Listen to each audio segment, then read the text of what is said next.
శ్రీకాకుళం జిల్లాలో జగన్ బహిరంగ సభలో మాట్లాడుతున్నారు. లైవ్ ద్వారా చూద్దాం. చంద్రబాబు నాయుడు గారికి ఏమీ రాదు కమిషన్లు,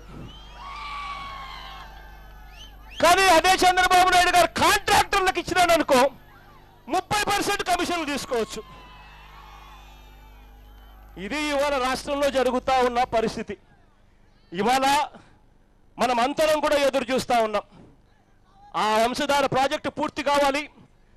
ఇవాళ చంద్రబాబు నాయుడు గారు ముఖ్యమంత్రిగా ఉన్న 9 సంవత్సరాల కాలాన్ని చూసాం. ఆ తర్వాత దివంగత నేత ప్రీతమ నాయకుడు రాజశేఖర రెడ్డి గారు ముఖ్యమంత్రిగా ఉన్న సువర్ణ యుగాన్ని కూడా చూసాం. తోటపల్లి ప్రాజెక్టు తీసుకున్నా, వంశధార ప్రాజెక్టు తీసుకున్నా, అది ఎవరైనా చేశారు అని అంటే అది ఆ దివంగత నేత ప్రీతమ నాయకుడు రాజశేఖర రెడ్డి గారు అని చెప్పి గొప్పగా చెప్పుకునే కార్యక్రమం, గొప్పగా చెప్పుకునే పరిస్థితి ఇవాళకి కూడా ఉంది.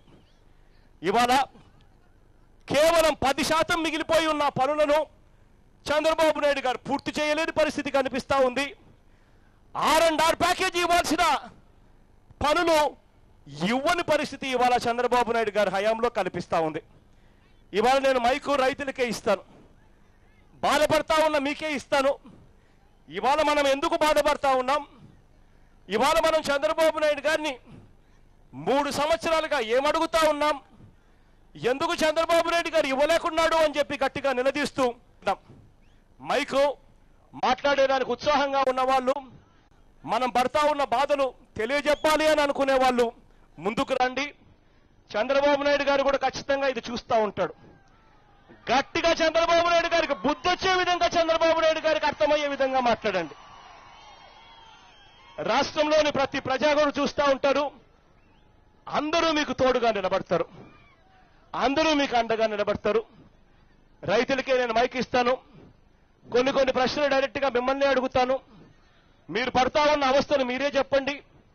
నేను అడుగుతా ఉన్న సమస్యలు అన్న ప్రశ్నలకు సమాధానాలు కూడా మీరే చెప్పండి. ఎవరైనా రైతులు ఉత్సాహంగా ఉంటే రావాల్సిందిగా ముందుకు కోరుతా ఉన్నా.